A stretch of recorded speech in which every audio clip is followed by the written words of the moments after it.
El día de hoy vamos a conversar sobre el tema de consumo de sustancias, especialmente cocaína y marihuana.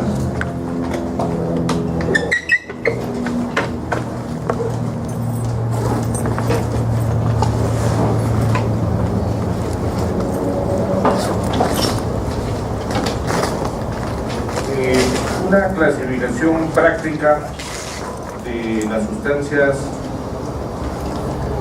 lícitas e ilícitas es la que mostramos, dentro de las cuales podemos tener tres tipos principales: las depresoras, las estimulantes y los llamados psicodilépticos.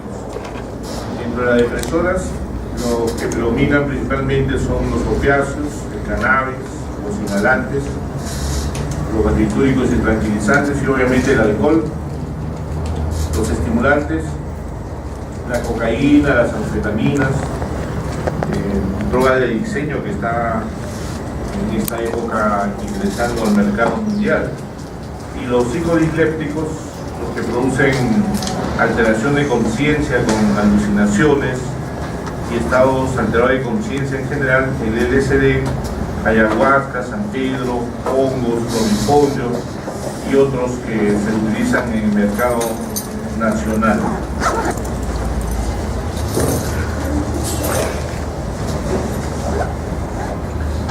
En la última encuesta epidemiológica de CEDRO del año 2013, la prevalencia vía del consumo de sustancias, de las principales sustancias, se encuentra evidentemente el alcohol con 84.5%, lo que significa que solamente un 14.5% se puede considerar abstemio.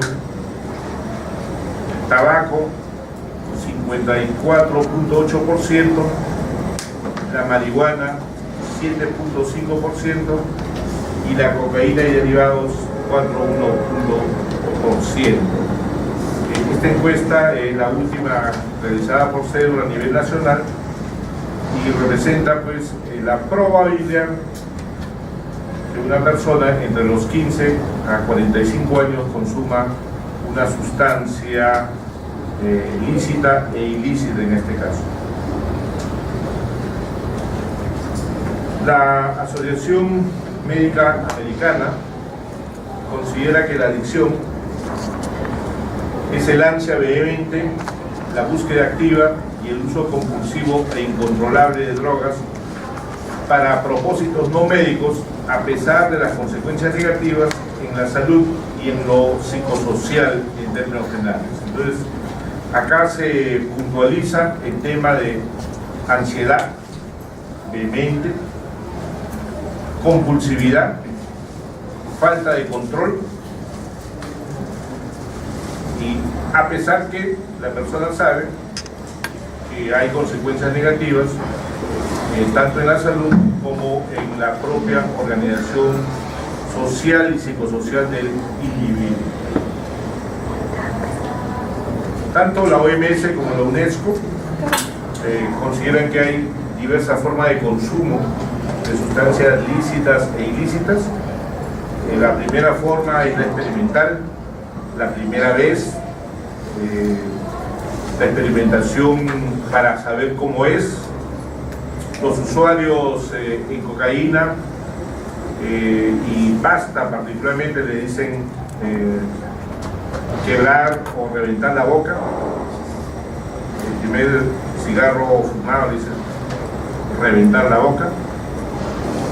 Luego vendrá el consumo ocasional, de vez en cuando. Luego el episódico o habitual. Y finalmente el sistemático o el compulsivo, que ya prevé formas de dependencia en seres humanos. Es basado en estos criterios generales que la Asociación Psiquiátrica Americana considera que la dependencia a sustancias es un patrón desadaptativo de consumo que lleva a un malestar y un deterioro del usuario, donde por lo menos hay 3 o más de estas 7 características. Tolerancia. El usuario cada vez necesita más dosis para consumir o para sentir el efecto que originalmente produjo la droga, lícita o ilícita. Abstinencia, es decir, ansiedad, hora después o día después de dejar de consumir. Aumento de la cantidad o tiempo de uso. Generalmente es una especie de tolerancia social, en el sentido que cada día se utiliza más horas, se invierte más horas para poder planificar y realizar las actividades de consumo. Deseo persistente con un esfuerzo infructuoso de dejar. La persona jura y rejura a la familia y al mismo que puede controlar, que puede dejarlo, pero generalmente no puede. Siempre hay un factor desencadenante de riesgo que lo lleva a la recaída. El empleo del tiempo en actividades para conseguir sustancias, generalmente cachuelea, se presta, estafa, roba al servicio del consumo. Reducción de las actividades sociales. El adicto generalmente cambia de grupo de amigos. Los amigos normales, entre comillas, pasan a ser secundarios, simplemente son amigos tontos, monces, poco creativos, y comienza a crear una red de adictos cuyo mensaje y pensamiento principalmente es el consumo. Y finalmente, a pesar de que ya se hospitalizó, a pesar de que ya fue llevado a un centro de rehabilitación o a un centro médico de salud mental, la persona continúa consumiendo. Entonces, si una persona tiene 3 o más de estas características, con seguridad que la probabilidad de dependencia a esa sustancia ya se ha producido. Entonces vamos a focalizar primero el tema de la cocaína, que es uno de los problemas de gran importancia en el país y en el mundo, ya que en ese punto somos los primeros productores de cocaína en todo el mundo y obviamente de hoja de coca. No olvidemos que la cocaína, luego de su descubrimiento o su síntesis de las hojas de coca, hasta 1912 era una droga legal. La propia Coca-Cola tenía 170 miligramos de cocaína por botella. Se expendía vinos con cocaína, que se llamaba el vino Marián, y para los resfríos, los migrañas y muchos problemas de dolor, polvo de coca aspirado, que técnicamente era una forma de promover la adicción. Cuando en 1912 la OMS, o lo equivalente a esa época, las Naciones Unidas, considera que es una droga ilícita, evidentemente todos estos productos pasan en desuso. La cocaína, pues, viene del alcaloide de la hoja de coca, derivado de la tropinona y una serie de productos más. Hay una serie de productos que se generan en torno a la coca, comenzando por la pasta básica, conocido en Colombia como bazuco, en Centroamérica también, luego el clorhidrato de cocaína y la forma que en piedras, que tiene que ver con lo que se llama el crack.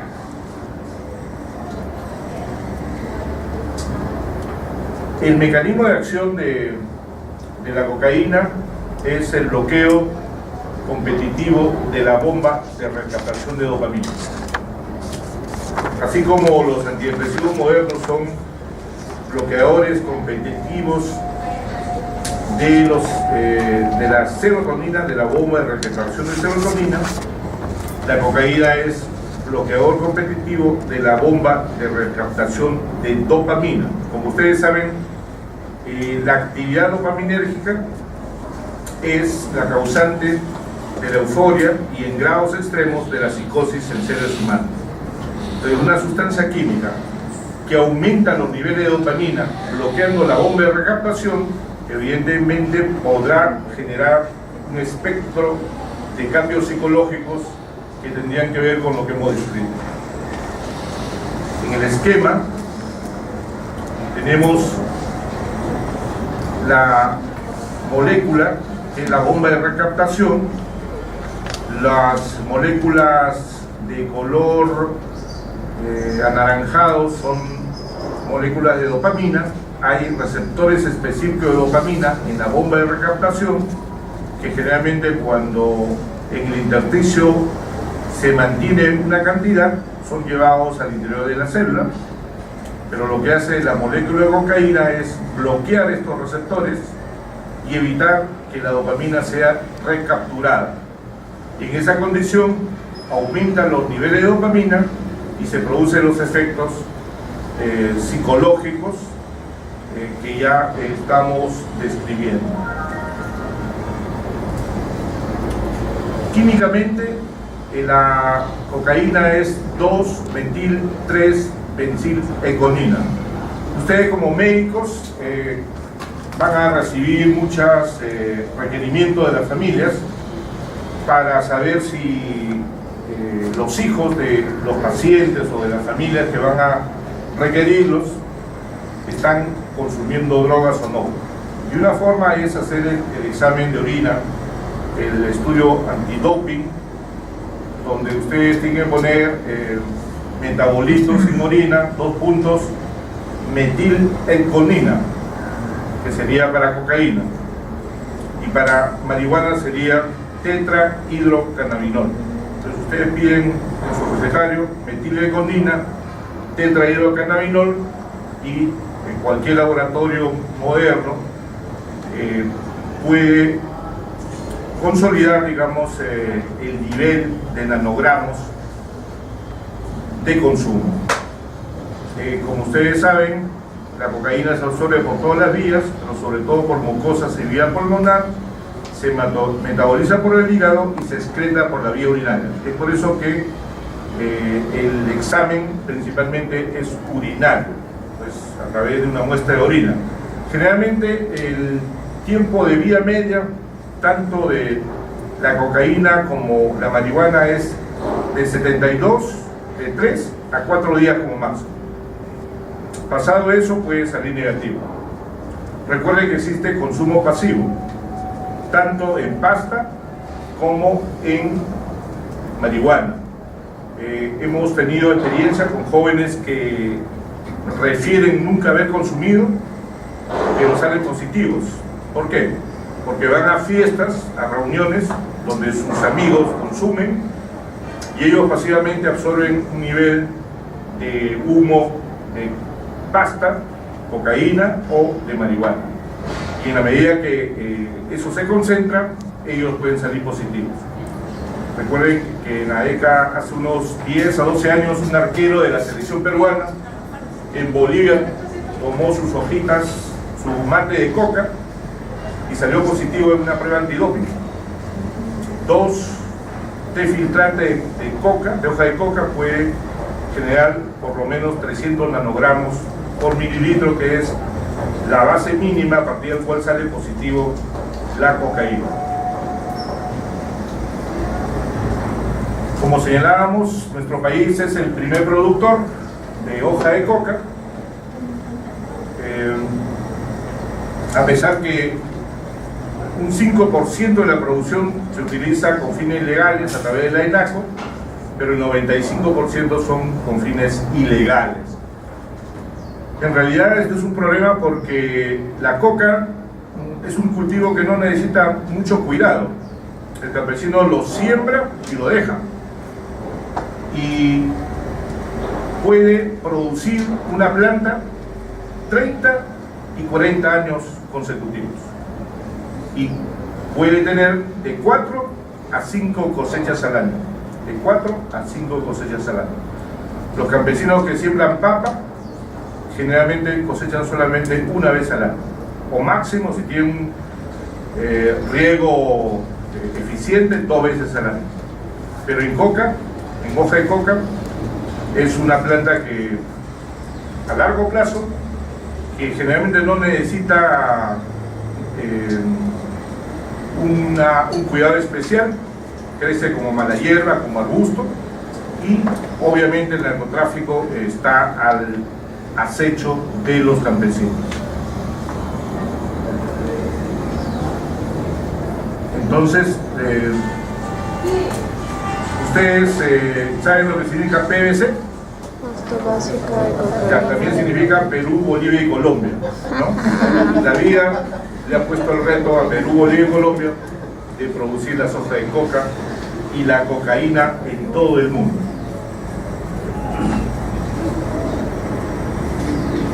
Y aquí tenemos en síntesis lo que generalmente hace el narcotráfico nacional e internacional.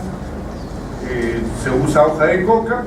Cuando se tiene una cantidad determinada, se macera por de 15 a 20 días con querosene y ácido sulfúrico, y luego de macerarlo y pisarlo como si fueran uvas, se obtiene, luego del secado, la pasta básica, conocido como bazuco. De 3 a 5 kilos de pasta sometidos a éter, ácido sulfúrico y gasolina, producen lo que se llama el clorhidrato de cocaína. Y 2 kilos de clorhidrato más bicarbonato de sodio producen, y más éter y calor fuerte, el crack. Entonces, más o menos el crack tiene un 70 a 80% de concentración de cocaína.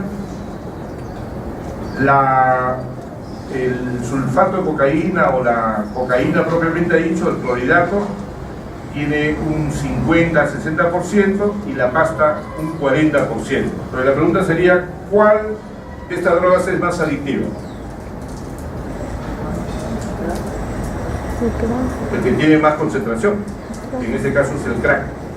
Se ve adicciones con crack en menos de 2 meses, incluso con convulsiones tónico-clónicas, porque el nivel de dependencia es intenso con el uso de crack. Doctor, Sí. 2 kilos de clorhidrato por un kilo de crack.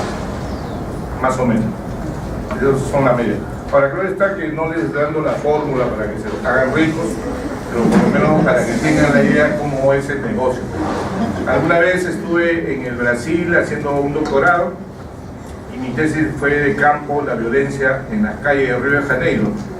Y en las noches los muchachos malos de Río me llamaban, me decían, oye peruano, a ver, enséñame el negocio, ¿cómo es? Pues podemos hacer un buen negocio. Porque pensaban que un peruano en Río es un narco, pues, ¿no? Como mínimo. Porque la fama de los colombianos y de los peruanos en distintas partes del mundo está vinculado al tema de la coca. Doctor, Sí, cuando hablan de alta pureza de la cocaína, ¿es por la hoja o por lo que contiene? O sea, no es por la concentración. Ah, pues. O sea, por el tipo de concentración y de insumos, la alta pureza generalmente llega a 60%. Pero si lo vemos desde el punto de vista de concentración mayor, el crack tiene mayor concentración de cocaína, puede llegar al 70 a 80%. Y la pasta solamente de 30 a 40%. Y más aún todavía, los narcos, la microcomercialización, que es a través de familias que viven en los barrios de todo Lima y provincias, 1 kilo de pasta lo bambean, como dice en el argot, con 1 kilo de harina de chuño, 1 kilo de yeso, 1 kilo de mejoral, etc.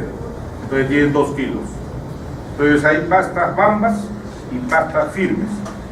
Ya los usuarios saben por el sabor, por la característica organoléptica.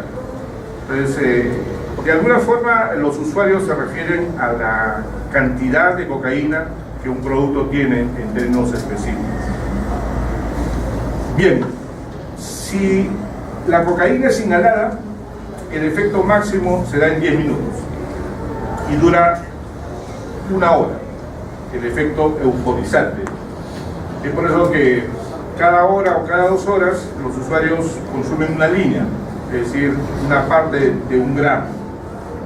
Si es fumada, el efecto máximo va de 8 a 20 segundos y dura más o menos de 10 a 15 minutos. Por eso que el pastómano consume compulsivamente, porque cada 15 minutos tiene angustia por tener más dosis y la pasta se consume así compulsivamente. Yo tengo un paciente que probablemente tenga un cerebro muy especial, usaba 450 quetes por sesión. Un usuario promedio con 6 a 10 quetes ya está noqueado, como se dice, está totalmente estupidizado. Pero esta persona tenía 20 años de consumo y evidentemente tenía una alta tolerancia al consumo de pasta básica. Y ahí tienen la forma como se prepara la pasta. Por eso el nombre en el argot a veces se le pone como queso. Tiene muchos nombres, desde pastel, pafacu, pafacuná, perra, blanca, pasta, paisana, machaca, pichincata, y en los barrios de clase media, quetín Vidal, ¿no? Vamos a vernos con quetín, o sea, de quete, ¿no? Quetín Vidal. Tiene importancia conocer el argot para los médicos porque a veces la familia dice, bueno, a mi hijo, una señora me decía, a mi hijo me le están haciendo bullying en el barrio, porque se ríen de él y le dicen Durango Kid. Entonces, uno de los efectos del consumo de pasta es la hipoquinesia. Y en el argot se le llama durazos, o también Durango Kid. Pero la señora desconocía eso y evidentemente uno puede tener pistas en torno a la forma como se llaman, cómo se tratan, porque hay una serie de rituales en los pasteleros, como también se le llama, pastómanos, pistoleros, místicos, angustiados, persecutas, piticlineros, quesómanos, fumones, durazos, y probablemente han surgido nuevas denominaciones. Entonces, el proceso de acopio generalmente es en el Alto Guayaga. Los campesinos reciben aproximadamente de $1.000 a $2.000 por hacer carreteras clandestinas. Las avionetas, que son llamadas las blanquitas, se llevan generalmente a Colombia u otras zonas. Ahora están pasando por Bolivia, ¿no? Y hay un sistema de microcomercialización donde, digamos, son familias, las mujeres de las familias son las que traen la mercadería en distintas zonas de su cuerpo, incluido en los órganos genitales, y los hombres en las noches son los que distribuyen, ¿no? Tienen un sistema de distribución. Obviamente en esta época hay distribución a delivery, telefonazo, hay sistemas muy peculiares. En San Juan de Miraflores me contaba un adicto que la forma como identificaban era porque el panadero, esa bocina de pan, 11, 12 de la noche, pasaba por el barrio. Evidentemente, pues es atípico que un panadero vaya a esa hora, pero los usuarios sabían que eso significaba que el que tenía la carretilla tenía los panes especiales que ellos esperaban. Más o menos así son las envolturas de los quetes, viene de paquetes, y la diferencia entre la cocaína, que parece harina de chuño, y el crack es que son cocaína en piedras, ¿no? Que generalmente se calienta en cucharas o en recipientes especiales y se aspira el humo. En esa condición el producto suena crack, crack, en realidad es una onomatopeya el término crack. Los usuarios no consumen directamente 1 gramo. Generalmente 1 gramo lo parten en 3 o 4 partes, en las llamadas líneas. Entonces, cada 20 minutos o media hora consumen una línea, es decir, 1 gramo. Se considera que un usuario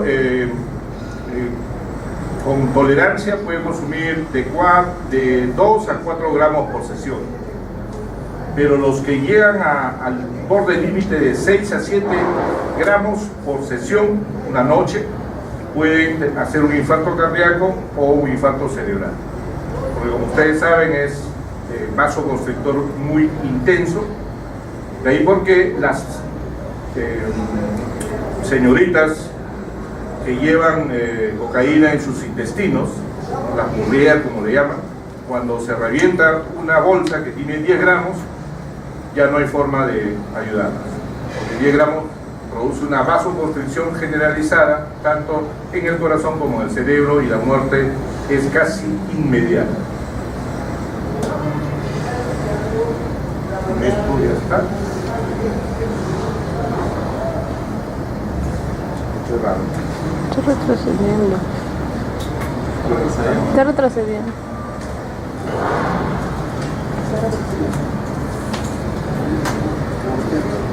Actualmente ustedes y la familia pueden acceder en las farmacias un test rápido donde básicamente se usa una muestra de orina, un pequeño frasco, y con un gotero especial que tiene este test se colocan 3 gotas y se espera 5 minutos.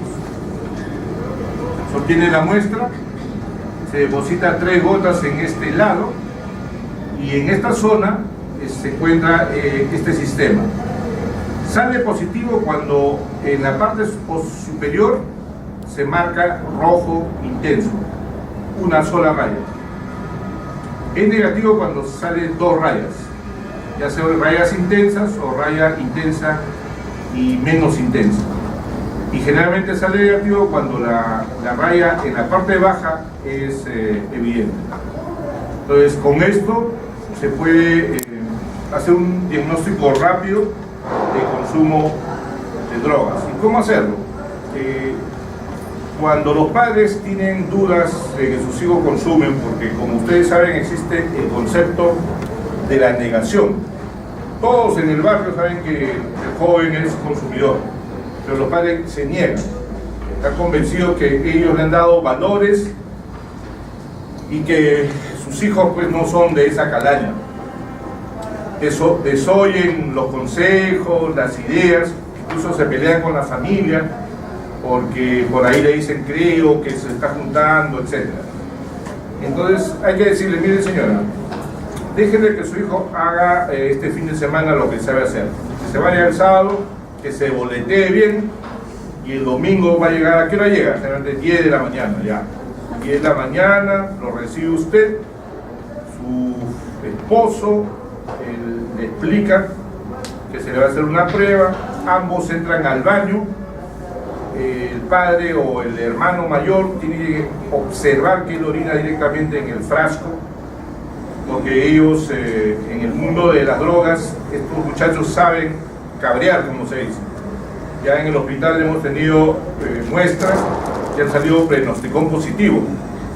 En realidad la hermana le había prestado la orina, ¿no? Y no se estaba pues o el primo que no consume le presta la orina, lo ponen en frigider y luego entregan la muestra, o los chicos saben que después del tercer día sale negativo y no quieren ese día, se hacen los locos el siguiente día y el tercer o cuarto día entregan la muestra y sale negativo, y más aún todavía dice, ya ve mamá, desconfía de mí, ya salió negativo.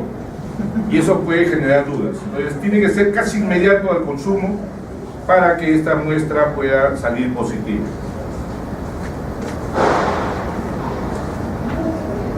Cuando hay consumo en dosis bajas, y esto se llama refuerzo positivo, y es una de las causas por el cual los jóvenes vuelven al consumo, produce una forma de bienestar, euforia, aumento de la autoestima, sensación de mejora de las tareas físicas y mentales. Es decir, la cocaína se vuelve una especie de activador suave al principio por la cantidad también de consumo, que al principio debe ser pequeña, pero a medida que se van tornando adictos en dosis altas puede producir agitación, irritabilidad, alteración del juicio de la realidad. Ya las personas comienzan a tener ánimo paranoide. De facto, el cocainómano tiene lo que ellos llaman la noica, sienten que los miran, que los observan, idea de autorreferencia, escuchan ululares de la policía, voces de la familia que están cerca. De ahí porque la mayoría de usuarios de cocaína consumen en lugares cerrados, generalmente, en los llamados huecos, o en departamentos donde nadie los mire, porque tienen la noica, como se dice. Finalmente se tornan impulsivos. En las dos fases, la cocaína puede aumentar el deseo sexual. De facto, también ese es otro de los factores de lo que se llama refuerzo positivo del consumo de cocaína, porque aparte de la euforia, es un Viagra esnifado, de tal forma que los jóvenes descubren pues, que con la cocaína son realmente priapos del siglo XXI, y eso engancha muchas veces con consumidoras que tienen disposición por ese tipo de diversiones. Y no es infrecuente que detrás de eso se forme una triada que es frecuente en el consumo, que es drogas, alcohol y pornografía. Drogas, sexo y pornografía. Y el sexo generalmente con visitadoras que también son adictas. Tenía un paciente que era ingeniero, ganaba en la época hace unos 8 años unos 9.000 a 10.000 soles, y generalmente en 3 noches desaparecía el dinero, porque su costumbre era básicamente, después de cobrar, el factor de activación del deseo de consumo era tener la billetera gruesa. Llamaba a 2 amigos que gustaban de los buenos tragos y de la cocaína camuflada en los baños. 2 horas después se internaba en un hotel. A través del cuartelero llamaba a 2 visitadoras que le cobraban un promedio de $500 por noche, más cocaína, más tragos, etc. Y los 8.000 soles en 3 días desaparecían. La noche siguiente o la mañana siguiente llamaba a casa, le decía a la esposa que lo habían secuestrado y que estaba sin dinero, que pagara el taxi porque estaba llegando a casa. Obviamente eso funcionó 1 o 2 veces, pero posteriormente terminó siendo descubierto que tenía una compulsividad donde asociaba consumo de cocaína, sexo y pornografía, que se juntan porque son son actividades que funcionan sobre el área del placer, y el área del placer tiene que ver con la dopamina. Entonces recuerden que la cocaína directamente aumenta los niveles de dopamina. Finalmente, cuando la adicción es intensa, puede haber agresividad, agitación psicomotriz, algunos hacen ataques maníacos o episodios psicóticos, muchas veces microepisodios psicóticos que duran horas o días, pero algunos finalmente, como dicen ellos en el argot, queman cerebro y finalmente se tornan esquizofrénicos. Personas que psicobiológicamente tenían potencialidades de hacer una psicosis, finalmente a través del consumo compulsivo terminan siendo esquizofrénicos. Y obviamente pues una serie de cambios físicos, la taquicardia, la hipertensión arterial, la midriasis, etc.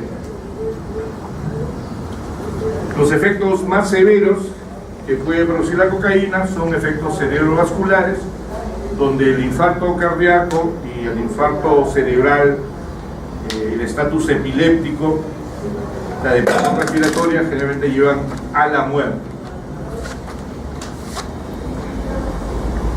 Los estudios neurobiológicos han demostrado que el mecanismo por el cual la persona tiene apetencia, esa angustia, ese deseo permanente por consumir, es un programa neurobiológico de hipersensibilidad del sistema mesolímbico que tiene que ver con receptores T2 de tipo dopaminérgico.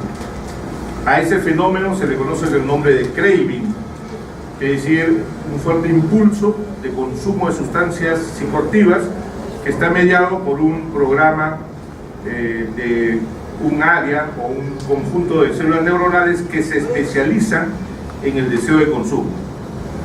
De tal forma que en esta especialidad, porque ahora en psiquiatría existe la subespecialidad de dependencias, no se habla el término de curación, lo que se habla es de rehabilitación a largo plazo. El adicto es adicto toda su vida, como el diabético, porque el programa neurobiológico llamado craving siempre está en el cerebro, y aun cuando pueda pasar muchos años sin consumo, si hay un factor de riesgo que encienda el deseo, la persona puede recaer. Yo tengo un paciente que es jefe de una comunidad terapéutica. Recuerden que en la década del 90 la primera comunidad terapéutica fue conocida como Paz y Bien. Tenía 4.000 pacientes a nivel nacional en tiempo de Fujimori. Fujimori subvencionó gran parte de esta propuesta aparentemente social, pero en ese periodo muchos de los monitores que eran exadictos rehabilitados cometieron exacciones contra los pacientes. En el sur mataron a 3 personas, los enterraron en presencia de los clientes.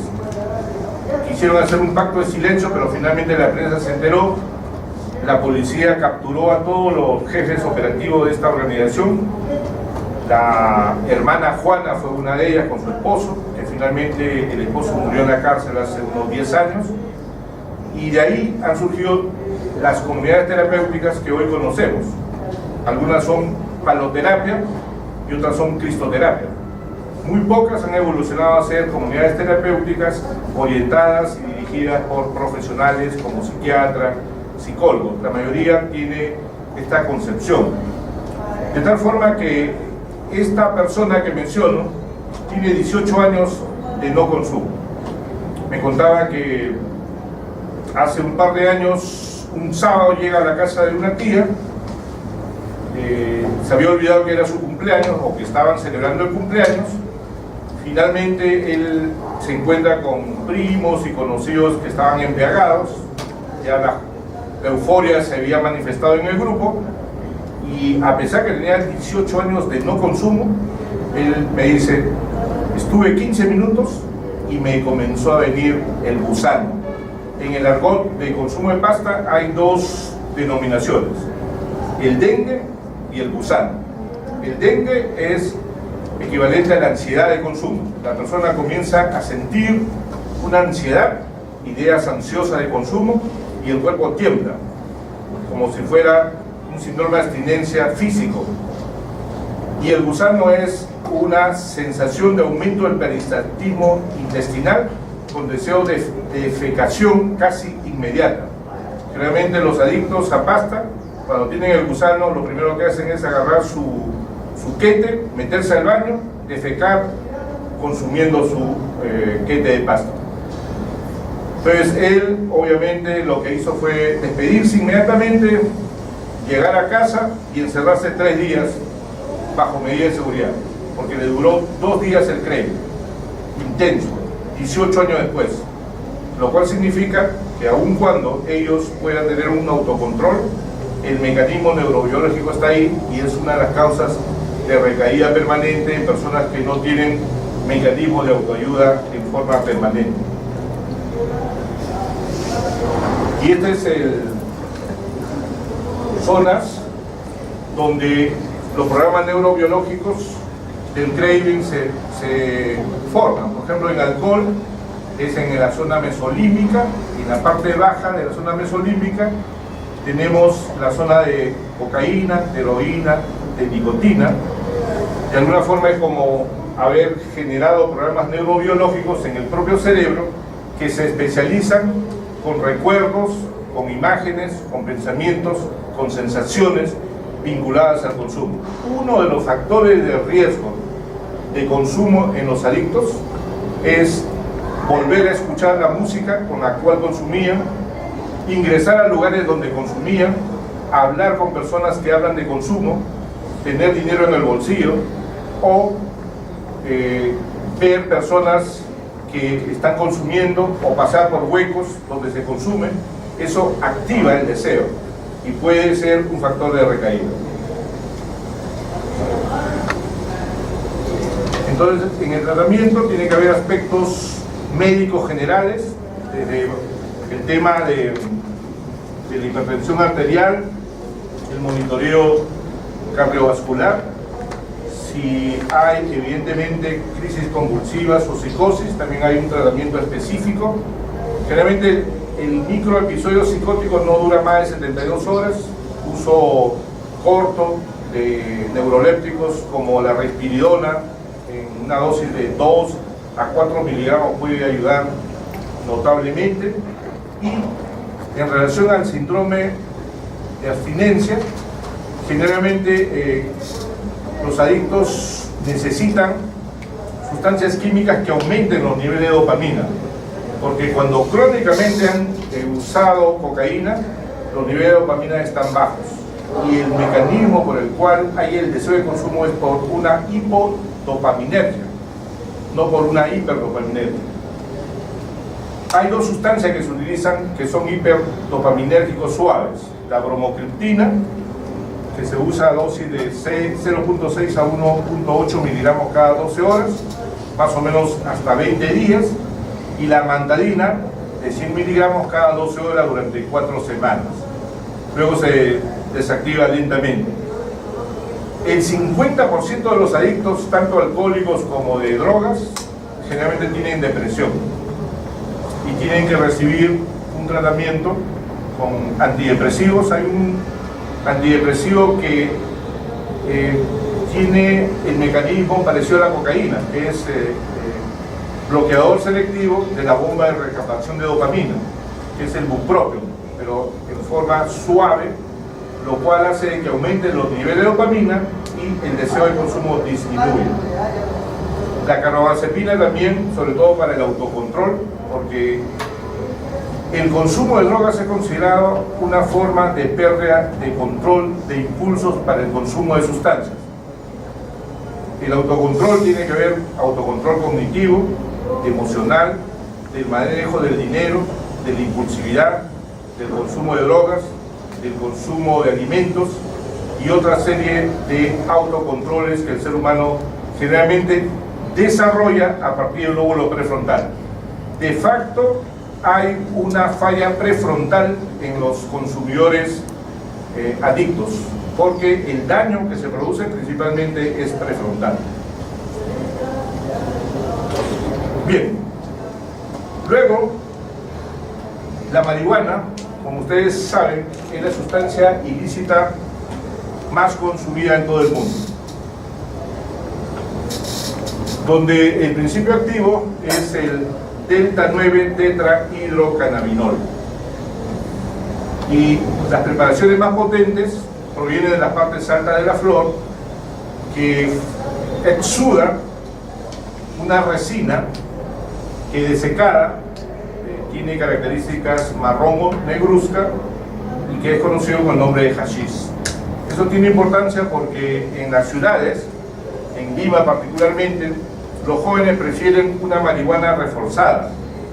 Actualmente la marihuana que más potencia tiene y que llega al mercado nacional es el moño rojo, pero los jóvenes compran el moño rojo reforzada con hashish, espolvoreada con hashish, conocida como Super Scan.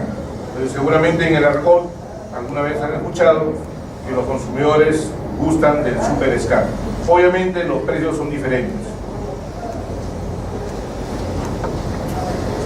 La planta contiene 400 sustancias químicas, 60 de ellas están relacionadas al tetrahidrocannabinol y es un compuesto degradable por la luz y por el sol y por el calor. Por eso la propia planta se defiende para evitar que se mueran los capítulos florales, genera una resina, una especie de película que permite la sobrevivencia. Pero esa película, los campesinos lo apañan, lo seleccionan, forman una especie de chocolate conocido con el nombre de hashish. Farmacodinámicamente, el cerebro humano tiene receptores específicos de cannabinoides endógenos, conocidos con el nombre de anandaminas. Entonces, saquen la cuenta. El cerebro tiene receptores para opio endógeno, las endorfinas. Tiene receptores específicos para diazepam endógeno, que es cotransmisor del sistema GABA. Tiene receptores específicos para marihuana endógeno. Tiene receptores específicos para una sustancia que se parece a la anfetamina. Tiene receptores específicos para una sustancia que se parece a un antidepresivo tricíclico. En realidad el cerebro es pichicatero, le gusta el placer, ¿no? Entonces la pregunta es, según Darwin, ¿cuál sería el fin adaptativo del cerebro humano que necesita tanto placer para mantenerse en proceso de evolución? A ver, el que me dice la respuesta le pongo un punto más en el examen. Véanlo evolutivamente. ¿Cuál es la ventaja evolutiva de que haya un cerebro que le guste el placer o que tenga áreas de placer en todos sitios? Y las anandaminas no solamente están pues en un área, están en todo el cerebro. Aquí lo mostramos. Este cerebro no tiene sarampión, lo que tiene es puntos que especifican las áreas de anandamina, es decir, de tetrahidrocannabinol endógeno. Técnicamente toda la corteza, todo el sistema límbico, todo el cerebelo. ¿De cuál sería la respuesta?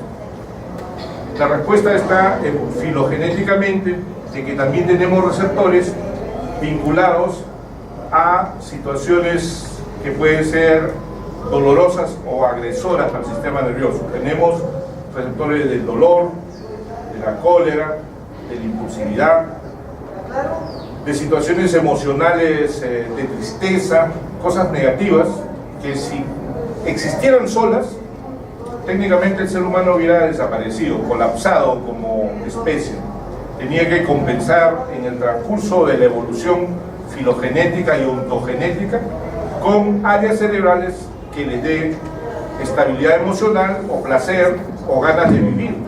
Porque como ustedes saben, pues la serotonina también produce placer, pero nos da el placer de la lucha, de creer de que el futuro es luminoso, de creer de que uno tiene la capacidad de engrosar a pesar de las circunstancias. Las endorfinas, que son el opio endógeno, nos relajan, nos tranquilizan. Los cannabinoides aumentan los niveles de dopamina y nos generan un poco de euforia, nos generan sentimientos de motivación y de fuerza psicológica y así por el estilo. Entonces, en realidad son mecanismos de compensación bioquímica que contrapesan a otros sistemas de displacer y de dolor que el ser humano también posee. Hay varios tipos de marihuana. Ya habíamos señalado que la colombiana es la preferida, ¿no? Conocido como el moño rojo o mono chico. Tenemos también la peruana, que es la selvática, conocido con el nombre de lechuga, que tiene menor concentración de tetrahidrocannabinol. Históricamente, la marihuana de la década del 70 de los hippies americanos y europeos, cuando consumían 100 gramos de hierba, esos 100 gramos de hierba solamente tenían 1% de tetrahidrocannabinol. La DEA en la década del 80 hacia el 2000 ha verificado que los nuevos cultivos que llegan a todo el mundo tienen aproximadamente de 10 a 15% de potencia. Entonces sean cepas modificadas con el fin de tener poblaciones cautivas de consumo. El hachís, tal como lo hemos descrito, tiene una potencia de 10 a 20%. Y felizmente que todavía en el Perú no llega el aceite de hachís, que se usa en rituales religiosos hindúes. Son gotas de aceite que en el cerebro de una persona que no tiene formación cultural puede con seguridad producir altas probabilidades de psicosis inmediata. Recuerden que del 20 al 30% de los usuarios de marihuana finalmente terminan psicóticos. En el hospital donde trabajamos, la psicosis por consumo de marihuana, no es que la psicosis sea la causa, sino el factor desencadenante del consumo de marihuana genera psicosis, porque el mecanismo es: las anandaminas disminuyen el efecto GABA y el GABA disminuye el efecto de dopamina. Cuando el efecto GABA, alias GABA, disminuye, aumenta la dopamina indirectamente, y el aumento de dopamina produce psicosis. Entonces es un interjuego de relaciones de tipo bioquímico. Y aquí tenemos formas de cómo la marihuana es expendida a nivel mundial. Son los capítulos florales, desecados, floreados o fructíferos de las plantas, hembras de cannabis, ¿no? Hay múltiples formas de preparación en el mundo. De esta forma se expende la marihuana. Alguna vez escuché a una señora que había capturado estos productos en un paquetito en el bolsillo de su hijo, y el hijo le dijo: bueno, pero ¿por qué te escandaliza, mamá, si esto es orégano? ¿Y para quién es orégano? Porque hacemos pizza los fines de semana con mis patas. Y ella estaba convencido que el chico había descubierto su filo de chef, ¿no? Entonces en el argot también se llama orégano. Y este es el hachís, el que está al costado, que parece un chocolate, es el exudado de los capítulos florales que condensados forman el hachís. Los traficantes agarran una pequeña fracción, lo espolvorean en torno al moño rojo y eso se llama super ska. ¿Cómo se llama? No viene de hachís, sino es el nombre hindú, es con H, hachís o hash. Arena hash habla de la marihuana, ¿no? Es una forma encubierta de hablar de la marihuana. Bob Marley pues, fue uno de los grandes difusores del consumo de marihuana a través de su música, de sus polos que todavía se siguen expendiendo. Los Rastafari, que han mantenido la tradición, consideran que la marihuana es equivalente a la hostia de los cristianos. Incluso los sacerdotes de Rastafari hacen homilías, hablan de su mundo, porque ellos tienen una percepción aparentemente pseudo religiosa, donde hay un paraíso prometido y donde uno de los líderes de este paraíso es Haile Selassie, que ha sido un rey africano, y que este Haile Selassie sería descendiente directo de la reina de Saba, y que a su vez la reina de Saba fue concubina de Salomón, y que a su vez el rey Salomón fue ascendiente directo de Cristo. Por lo tanto, ahí está pues la energía espiritual, ¿no? Y cuando se produce todo eso, el sacerdote a través de sus capellanes reparte el güiro para todos, así como la hostia en los cristianos, y dice: trascendamos, hermanos. Entonces todo agarra el pito y vuela. Entonces, hace algunos años recibí a un joven de 14 años que consumía marihuana, los 10, y se declaró en la primera consulta militante Rastafari. Yo le digo, pero tienes que pensar, doctor, yo me declaro prisionero de guerra porque usted me quiere lavar el cerebro. Yo tengo mi convicción, mi religión. Nadie me va a cambiar porque considero que la marihuana es ecológica y no produce ningún efecto negativo. Máxime pues que en los últimos años hay discusiones, el buen presidente Mujica ya lo ha liberado en Uruguay, pero son 3 años de prueba. Si la cosa no resulta, se vuelve hacia atrás según él. Y evidentemente en algunos estados americanos se expende la marihuana, pero como comprimidos, no como planta, ¿no? Es para determinadas enfermedades y el consumo también es admitido determinados gramos. De tal forma que en el mundo juvenil el consumo de marihuana pasa como un consumo tipo alcohol. Pero con los datos que le estoy ofreciendo, de que son marihuanas reforzadas, sobrecargadas de tetrahidrocannabinol, que en el fondo lo que busca es tener un mercado cautivo que finalmente tiene trastornos neuropsiquiátricos múltiples, como la psicosis, la disminución de la concentración, la memoria, hay problemas de voluntad. El chico de marihuana le llega altamente el proyecto de vida. Si está en una universidad, generalmente abandona la universidad, si trabaja, no va al trabajo, porque hay una hipoabulia marcada que tiene que ver con una acción sobre los mecanismos, en este caso prefrontales, donde la voluntad es uno de los elementos fundamentales de la actividad prefrontal. Imbriano, que es un neuropsiquiatra latinoamericano, argentino, refiere que el lóbulo prefrontal es el lóbulo bio, axio, práxico, volicional. Bio de biológico, axio de los axiomas éticos y morales, práxico el que genera la conducta a largo plazo, el administrador de los proyectos de vida, y volicional, voluntad, la capacidad de poder luchar por lo que uno quiere. Por ejemplo, volicionalmente ustedes son gente que tiene mucha capacidad. Ya les he dicho alguna vez que ustedes son nerds intelectuales, mientras su generación se divierte, ustedes están, aun cuando durmiendo, están aprendiendo, ¿no? Porque algunos han aprendido a concentrarse mejor cuando duermen. Entonces, la volición, que es la voluntad, tiene que ver con el lóbulo prefrontal, y la marihuana destruye eso. Por lo tanto, la marihuana para los intelectuales simplemente es una especie de boomerang que trae problemas. La intoxicación aguda puede producir hipersensibilidad a estímulos externos, hipercepción de colores, lentitud del tiempo, despersonalización y desrealización, euforia, y a largo plazo el llamado síndrome amotivacional.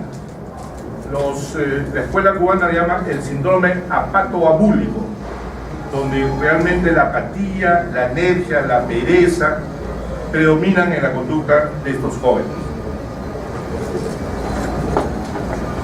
Como efecto agudo, es clásico la dilatación de los vasos sanguíneos de la conjuntiva, los ojos rojos. El chico en marihuana generalmente usa lentes oscuros, incluso hasta de noche, siempre lleva su colirio, arguye que tiene conjuntivitis crónica y así por el estilo, ¿no?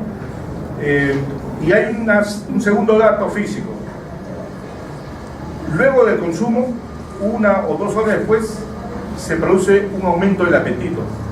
Los jóvenes que llegan a casa, que generalmente eran eticosos, como le llaman las personas, abren el frigider y se hace un tacu-tacu grande y se lo comen todos. Pero la mamá dice, qué lindo, al fin mi hijito está comiendo, ¿no? Entonces, la comelona, como le llaman en el argot, también es un signo indirecto de consumo de marihuana. Si lo unes, ojos rojos, comelona, más cambio de conducta, más hipoabulia, más abandono de actividades serias en su vida, la probabilidad conductual de que esta persona esté en marihuana es alta. Más un antidoping positivo, evidentemente podemos hacer un diagnóstico. Recuerden que no solamente se consume fumando, ¿no? También se puede consumir por vía oral. Es por eso que los usuarios pueden hacer pizzas pueden ser bizcochos, pueden ser queques con marihuana, ¿no? Brownie, ¿no? Para los jóvenes menores de 12 años su brownie, ¿no? Incluso ellos demuestran que no les gusta la calle, porque agarran su brownie cargadito, entran a la sala de televisión y se vacilan toda la tarde, ¿no? Y la mamá dice, bueno, mi hijo es diferente, no es sobao que están en la calle.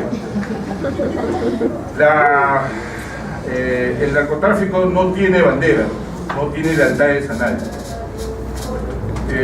Los síntomas de abstinencia pueden ser irritabilidad, inquietud, insomnio, anorexia, ligeras náuseas. El efecto pico más o menos se da a los 30 minutos y el efecto global puede durar hasta 4 horas, donde hay efectos cognitivos y motores que pueden durar hasta 12 horas. Con marihuana, el usuario cree que es más experto, cree que es más potente intelectualmente, pero los estudios neuropsicológicos demuestran que hay torpeza. Si maneja, tiene mayores probabilidades de chocar, porque es parecido a la intoxicación con el alcohol. A largo plazo, se ha documentado enfermedades respiratorias, cáncer de pulmón, atrofia cerebral, susceptibilidad a crisis comerciales. De facto, a los que son epilépticos y consumen marihuana tienen mayores probabilidades de presentar crisis epilépticas, daños cromosómicos en las mujeres embarazadas, defectos fetales, disminución marcada del deseo sexual en seres humanos, sobre todo en varones, porque hay una disminución de la concentración de testosterona. El usuario dice, bueno, doctor, de alguien hay que enamorarse, pero ¿de quién te has enamorado? De maricucha, pero doctor, es la única, ¿no? Y refiriendo a que la novia o la esposa joven que está a la espera, ahí le dicen gatito tierno, porque en la cama solo juega, pero él es consecuente de que maricucha es su novia, que en este caso es la marihuana. Y en mujeres hay irregularidades en el ciclo menstrual. El tratamiento es sintomático, pero el tratamiento de fondo es principalmente la rehabilitación conductual a largo plazo, que generalmente se realiza en una comunidad terapéutica. Tiene que haber apoyo de psicoterapia individual, familiar y grupal. Cuando hay un dependiente en casa, toda la familia está enferma, porque la disfunción de la conducta del usuario genera una disfuncionalidad en todo el entorno, sobre todo los familiares directos.